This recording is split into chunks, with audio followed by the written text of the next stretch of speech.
मित्रों, आज हम बात करेंगे गरुड़ पुराण में मृत्यु के बाद आत्मा के साथ होने वाली घटनाओं का विस्तार से वर्णन किया गया है। गरुड़ पुराण हिंदू धर्म का एक महत्वपूर्ण ग्रंथ है जिसमें जीवन, मृत्यु, पुण्य, पाप और आत्मा की यात्रा के बारे में जानकारी दी गई है।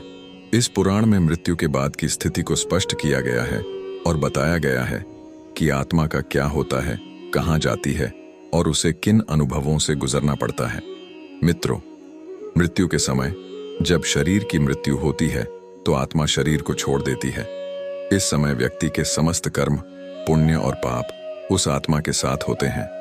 अगर किसी व्यक्ति का पुण्य अधिक होता है तो उसकी आत्मा अच्छे स्थानों की ओर मार्गदर्शित होती है और पापी आत्मा को नर्क की ओर भेजा जाता है। मित्रों, यमराज का निर्णय गरुड़ पुराण में बताया गया है कि यमराज आत्मा का न्याय करते हैं। यमराज के द्वारपाल यमदूत आत्मा के कर्मों का हिसाब लेते हैं और उसे यमराज के पास भेजते हैं। यमराज उस आत्मा के अच्छे और बुरे कर्मों का मूल्यांकन करते हैं। पुण्य आत्मा को स्वर्ग भेजा जाता है और पाप आत्मा को नरक में दंड मिलता है। मित्रों, स्वर्ग और नरक। स्वर्ग, पुण्य आत्माओं को स्वर्ग में सुख की प्राप्ति होती है जहां उन्हें विभिन्न दिव्य आनंद मिलते हैं। स्वर्ग में हर प्रकार की सुख सुविधाएं होती हैं और आत्मा को वहां का जीवन सुखमय लगता है। मित्रों, नरक, पापी आत्माओं को नरक भेजा जाता है जहां उन्हें दंड मिलता है। नरक में विभिन्न यंत्रणाओं का सामना करना पड़ता है जो उनके पापों के अनुसार होती हैं। मित्रों, पुनर्जन्म। गरुड़ पुराण में यह भी कहा गया है कि जो आत्माएं न तो पूरे पुण्य के कारण स्वर्ग जाती हैं और न ही पूरी तरह से पाप के कारण नरक, वे पुनर्जन्म की प्रक्रिया में आती हैं। इन आत्माओं को एक नया शरीर मिलता है और उन्हें फिर से जीवन में कुछ और कर्म करने का अवसर मिलता है। मित्रों, आत्मा की यात्रा। आत्मा अपने कर्मों के अनुसार अलग अलग रास्तों से यात्रा करती है। इस यात्रा को गरुड़ पुराण में विस्तार से बताया गया है, जिसमें आत्मा की यात्रा के समय विभिन्न देवताओं, पाप और पुण्य से जुड़ी बातें शामिल हैं। मित्रों, पुनर्जन्म का कारण। यदि किसी आत्मा का कर्म संचित है और उसे मोक्ष नहीं मिल पाया है तो उसे पुनः जन्म लेना पड़ता है। पुनर्जन्म का मुख्य उद्देश्य आत्मा के कर्मों का शुद्धिकरण है। मित्रों, मुक्ति या मोक्ष। जब आत्मा सारे कर्मों को समाप्त करके शुद्ध हो जाती है तब उसे मोक्ष की प्राप्ति होती है। मोक्ष का मतलब है जन्म मृत्यु के चक्र से मुक्ति और परम ब्रह्म में विलीन हो जाना।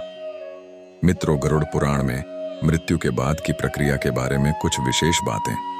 मित्रों, श्राद्ध। मृतक के आत्मा की शांति के लिए परिवार के सदस्य श्राद्ध कर्म करते हैं। यह कर्म मृतक के लिए पुण्य और शांति का मार्ग बनाता है। मित्रों, पिंडदान। गरुड़ पुराण में यह भी उल्लेख किया गया है कि मृत्यु के बाद पिंडदान करना एक महत्वपूर्ण कर्म है जो आत्मा की शांति के लिए किया जाता है। मित्रों, गरुड़ पुराण में मृत्यु के बाद आत्मा के साथ होने वाली घटनाएं और कर्मों का विवरण दिया गया है। यह पुराण जीवन के बाद की यात्रा, पुनर्जन्म, कर्मफल, स्वर्ग, नरक और मोक्ष की अवधारणाओं को समझाता है। इसके अनुसार आत्मा का मार्ग उसके कर्मों के आधार पर तय होता है और आत्मा का अंतिम लक्ष्य मोक्ष प्राप्त करना होता है। मित्रों, गरुड़ पुराण में मृत्यु के बाद आत्मा के विषय में और भी बहुत विस्तृत जानकारी दी गई है। यह पुराण न केवल मृत्यु के बाद की प्रक्रिया को समझाता है बल्कि आत्मा की शुद्धि, कर्मों के फल और मोक्ष प्राप्ति की प्रक्रिया को भी समझाता है। आइए हम और भी विस्तार से जानें। मित्रों, गरुड़ पुराण में बताया गया है कि मृत्यु के बाद आत्मा सबसे पहले यमराज के दूतों द्वारा उठाई जाती है। यमदूत उस आत्मा को यमराज के पास ले जाते हैं। जब आत्मा यमराज के पास पहुंचती है तो यमराज उसकी पूरी जीवन यात्रा, उसके सभी अच्छे और बुरे कर्मों का हिसाब करते हैं। यह पूरा हिसाब आत्मा के कर्मों पर आधारित होता है। मित्रों, पुण्यात्मा। पुण्य कर्म करने वाले व्यक्ति को अच्छे स्थानों की ओर भेजा जाता है, जैसे स्वर्ग। पापात्मा।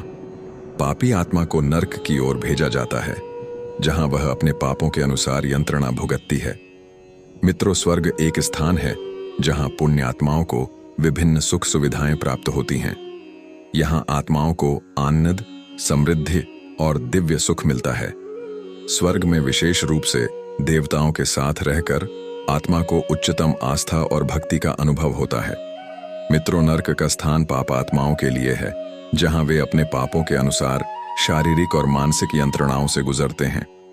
यह यंत्रणाएं कर्मों के अनुसार भिन्न हो सकती हैं, जैसे कि जलाने, काटने, फेंकने या अन्य भयंकर दर्द देने वाली प्रक्रियाएं।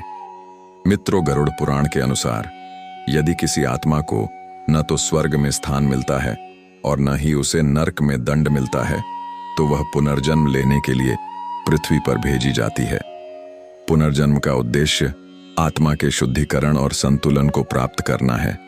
इस समय आत्मा को नए शरीर में जन्म मिलता है और उसे फिर से अपनी कर्मनिष्ठा का फल भुगतने का अवसर मिलता है। पुनर्जन्म के चक्र से मुक्ति प्राप्त करने के लिए आत्मा को पूरी तरह से अपने कर्मों का शुद्धिकरण करना होता है। मित्रों, गरुड़ पुराण में मोक्ष को अंतिम लक्ष्य माना गया है।